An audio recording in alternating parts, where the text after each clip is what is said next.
There is a well-known saying that goes, always give the hardest job to the laziest person because they will find the easiest way to do it. What is the best real-life example to this you have seen? Was a temp. Got hired for the day to print 30 packets with 100 pages each. Why would it take a day? I asked. Our printer doesn't collate the pages, so it will take you the day to sort the pages into the 30 packets, they said. Right. It was a standard office Xerox printer. It took me all of 30 seconds to find and click the collate button. Clicked the staple button while at it.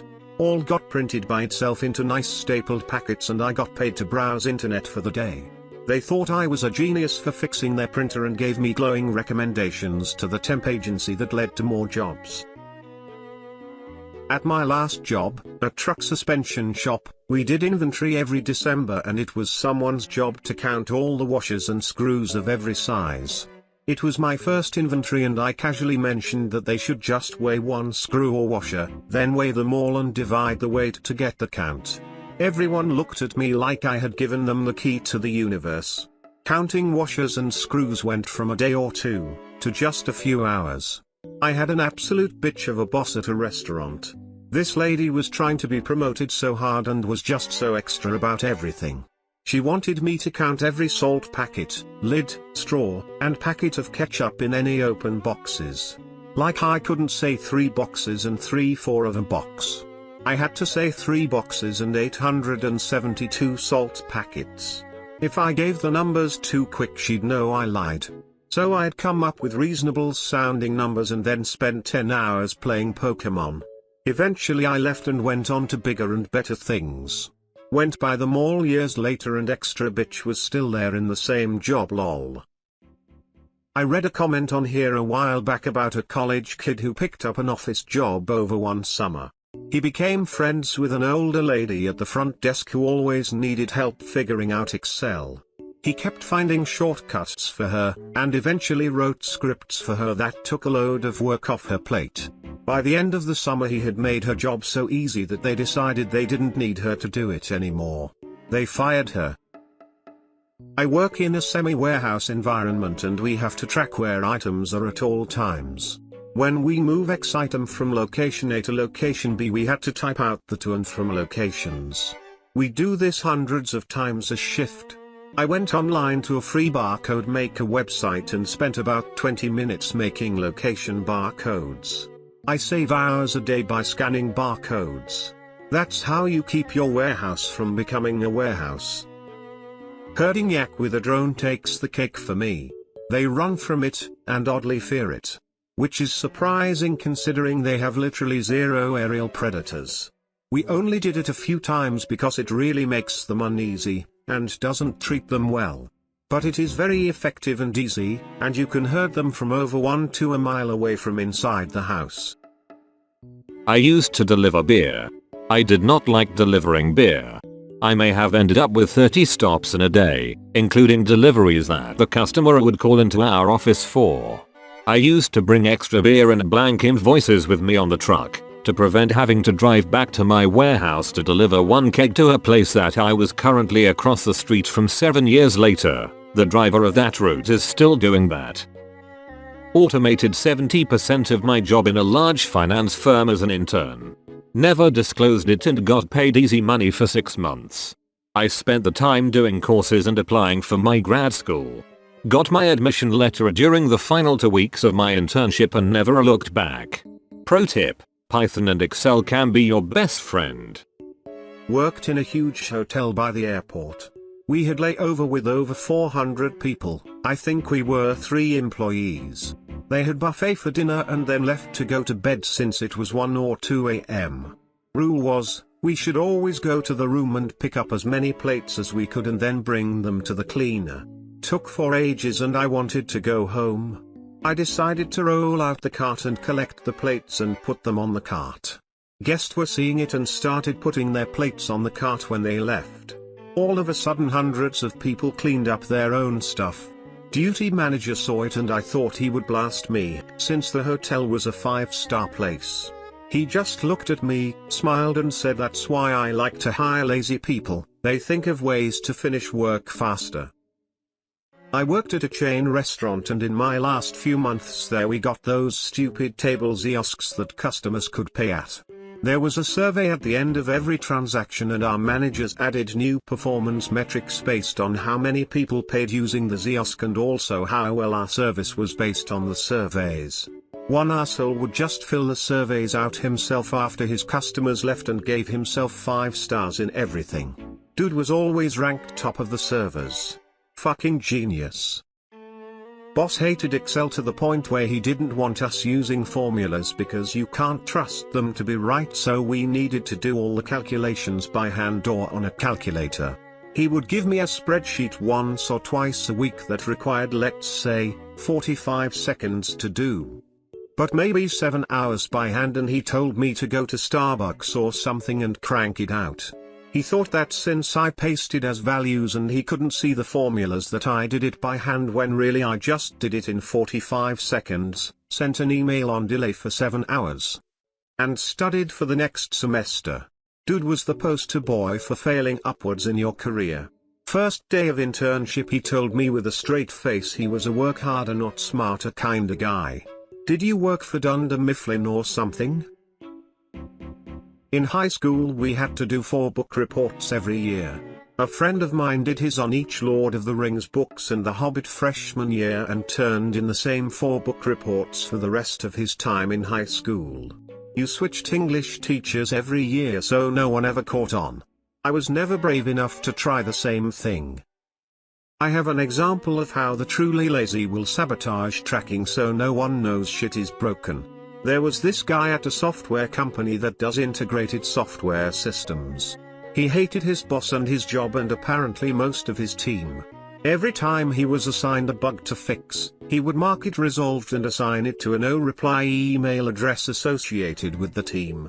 The odd thing that I don't understand is how he managed to keep issues from getting escalated to other real people. At any rate, no one caught on. When he found a new job and a couple people on his team took him out for drinks, he said, "You should look into all the bugs I fixed." I never did any of that. So the guys who took him out for drinks went back and audited his work and were like, holy fuck. He not only did nothing, he had identified issues for like a year. Maybe not the most impressive story here, but I thought it was a great sidestep of effort nonetheless. Co-worker of mine had to get rid of a smaller junk fiberglass boat with no trailer. Our other co-workers are all telling him how much time and money he's going to need to spend to get rid of it, and he's just saying, "Oh, is that so?" He took off one day, and sat down on his lawn with a cooler of beer. That day was garbage day. Inevitably, the trash guys roll up. He hands each of them a cold beer, and says, "Hey boys, got $50 for each of you if you help me out real quick." They fed the entire 12-feet boat into the packer, crushing 2 feet at a time. I'm in corporate accounting, and I'm the only one in my department with a CPA. Of course, I have to take continuing education for my license, and I usually take as many hours of Excel courses as I can each year. By learning the keyboard shortcuts, advanced formulas, and a bunch of useful hidden features in Excel, I'm able to get most of my work done in less than 2 hours. Then spend the rest of the day browsing Reddit and watching YouTube videos. Thank goodness our cubicle walls are high, or I'm sure they would have fired me by now for being on my phone 6+ hours each day. I look back at my time in corporate accounting and often realize just how much fucking around I did at work with literally no consequences. Other than month-end close, I feel like I sat on Reddit a solid 4+ hours a day. If I had improved my Excel to the point of knowing how to write macros, I would have been on 7/8 of the day. It made a lot of sense why the company I worked for decided to push for job documentation for 2 years and then outsourced the work to offshore accountants. Sometimes I wish I was still in that job, and some days I'm very, very happy that I changed careers. There's a story that I've heard a few dozen times about a toothpaste company that had accidentally sent out cases of their product that had a few empty single boxes of toothpaste. The company had endeavored, not only to rectify their mistake, but to ensure they did not repeat it. They hired an engineering company that designed a scale and alarm shutdown system. If an empty carton was passed down the production line, klaxons would be triggered, and a full stop would initiate until the offending box was recovered, and an all clear had been entered into the computer system, before production could resume. The company paid through the nose, but was ultimately pleased with their failsafe, and the engineers patted each other on the back. A few months pass, and the engineers returned for quality control. The toothpaste company reported zero margin of error for weeks.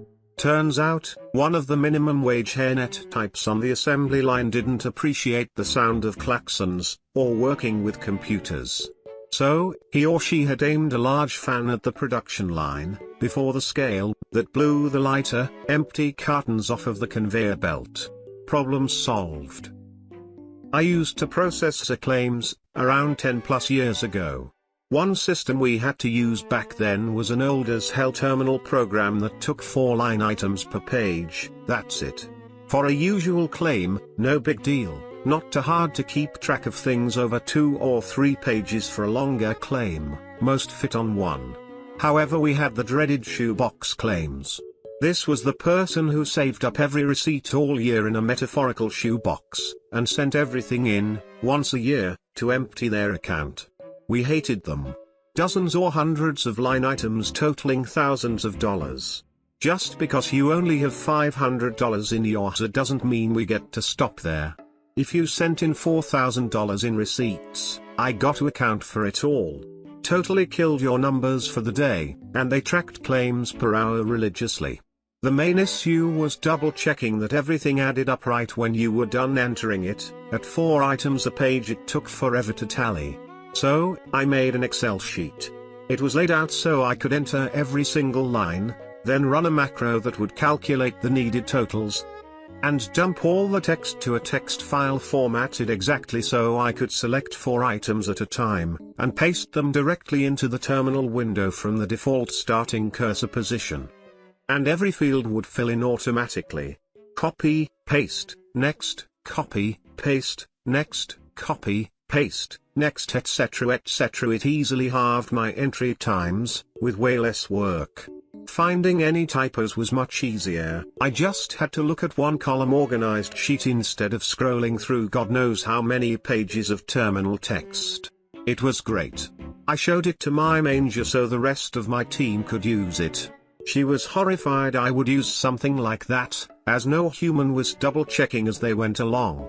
This despite demonstrable improvements to my error rates on large claims after I started using it. She ordered me to stop using it and forbid anyone in her team from automating any part of their job at all. I kept using it for all of the 2 months I stayed there after that. I had some of the highest claim per hour numbers and lowest error rates on her team. I never developed any more tools for them. Fuck her. Worked as a cashier during the holiday season back when I was 16. The supermarket was selling drinks by the boxes, and at that time, we only had barcode scanners that was at the front of the computer. No gun-type scanners existed. I was lazy and didn't want to carry boxes up to the scanner. So I politely asked my customers if I could carve out the barcode from their box to scan and keep. Some agreed, some didn't want to, but eventually I managed to amass all the barcodes needed. Labeled them and kept them in a file for easy reference. Apparently some other cashier got green-eyed at my smart move and complained to the chief cashier, who promptly lectured me on, bullshit alert, how it's dangerous for me to scan such barcodes as I might scan the wrong things.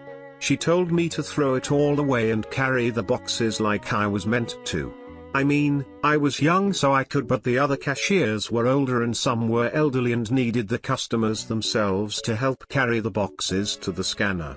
But whatever, I guess jealousy trumps common sense.